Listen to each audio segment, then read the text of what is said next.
पांडव मोक्ष प्राप्ति के उद्देश्य से स्वर्ग लोक जाना चाहते थे। इसी उद्देश्य की प्राप्ति के लिए पांचों पांडव और उनकी पत्नी द्रौपदी हिमालय पर्वत की ओर चल दिए। वहां उन सभी पांडवों को स्वर्ग का रास्ता दिखाई दिया, परंतु उस रास्ते पर चलते हुए सबसे पहले द्रौपदी की मृत्यु हो गई और एक एक करके युधिष्ठिर को छोड़ अन्य सभी पांडव भी मृत्यु को प्राप्त हुए। केवल युधिष्ठिर ही स्वर्ग लोक तक अपने शरीर के साथ पहुंच पाए थे। लेकिन एक प्रश्न जो आज भी लोगों के मन में आता है कि आखिर क्यों सबसे पहले द्रौपदी की ही मृत्यु हुई और केवल युधिष्ठिर ही क्यों स्वर्ग लोक का दुर्गम रास्ता तय कर पाए। तो आइए जानते हैं इन सभी प्रश्नों के उत्तर और युधिष्ठिर की स्वर्ग यात्रा का संपूर्ण वृतांत हमारी आज की इस वीडियो में। नमस्कार दोस्तों, स्वागत है आपका हमारे चैनल द इनसाइडर वॉइस में। गांधारी के श्राप के कारण यदुवंशियों का साम्राज्य समाप्त हो गया और भगवान श्री कृष्ण ने भी अपने मनुष्य शरीर का त्याग कर दिया। जब यह समाचार पांडवों को मिला तब पांडवों को बहुत दुख हुआ और उन्होंने भी राजपाट छोड़कर परलोक जाने का निश्चय कर लिया। युधिष्ठिर ने सारा राजपाट अभिमन्यु के पुत्र परीक्षित को सौंप दिया और परीक्षित का राज्याभिषेक कर दिया।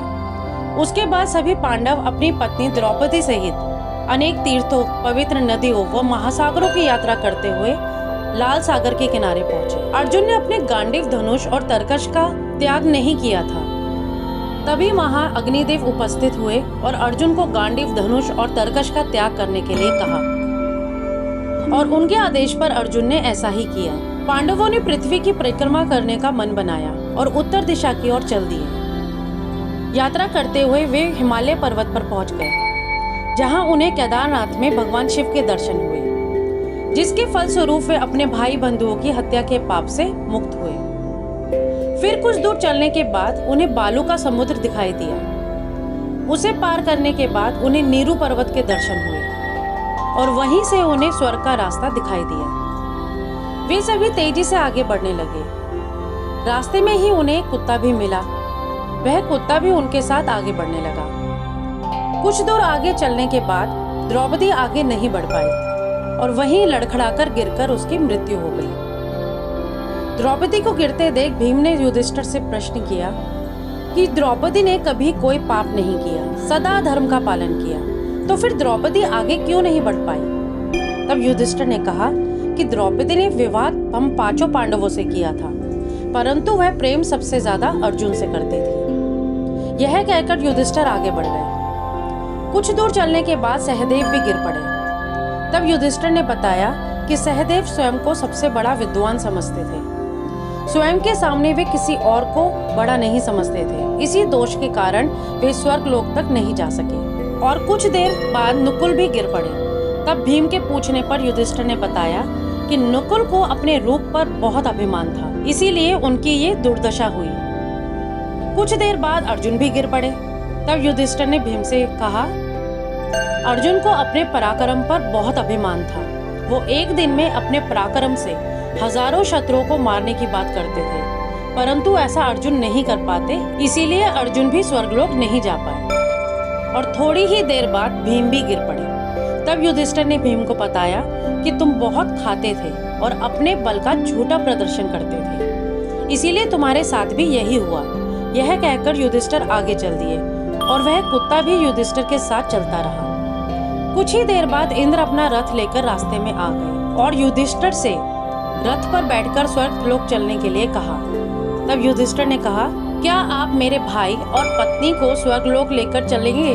तब इंद्र ने कहा कि वे सब पहले ही अपना शरीर त्याग कर स्वर्ग लोक पहुँच गए हैं, केवल आप ही स्व शरीर स्वर्ग लोक जाएंगे। तब युधिष्ठिर ने कहा, यह कुत्ता मेरा परम भक्त है, अतः यह भी मेरे साथ आएगा। लेकिन इंद्र ने उस कुत्ते को स्वर्गलोक जाने से इनकार कर दिया। युधिष्ठिर द्वारा इंद्र को समझाने पर भी इंद्र अपनी बात पर अटल रहे। तभी वह कुत्ता अपने वास्तविक रूप में आ गया। कुत्ता स्वयं यमराज थे। युधिष्ठिर की दृढ़ निश्चय को देखकर इंद्र बहुत प्रसन्न हुए। युधिष्ठिर को रथ में बैठाया और स्वर्गलोक लेकर चले गए। वहां पहुंचकर युधिष्ठिर ने देखा उनके चारों भाई वहां नहीं थे। तब युधिष्ठिर ने भगवान से कहा कि मेरे भाई कहाँ हैं? मैं अपने भाइयों के पास जाना चाहता हूँ, फिर चाहे वह लोक कैसा भी हो। तब भगवान ने कहा कि तुम इन देवदूतों के साथ अपने भाइयों के पास जा सकते हो। युधिष्ठिर देवदूतों के साथ चल दिए। वह मार्ग बहुत खराब, अंधकारमय तथा दुर्गंध से भरा हुआ था। चारों तरफ मुर्दे पड़े हुए थे। यह देखकर युधिष्ठिर ने देवदूतों से पूछा, और कितना समय लगेगा मेरे भाइयों के पास पहुंचने में?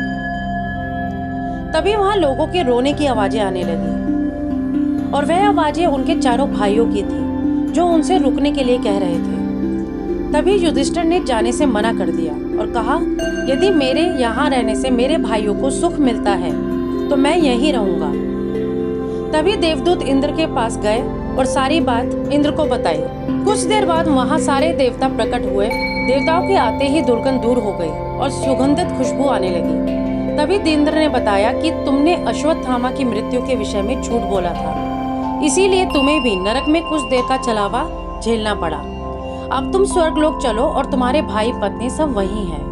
यह कहकर युधिष्ठिर इंद्र के साथ स्वर्गलोक चल दिए। आशा करती हूँ आप सभी को हमारी यह वीडियो पसंद आई होगी। तो फिर मिलते हैं हमारी अगली वीडियो में, तब तक के लिए नमस्कार।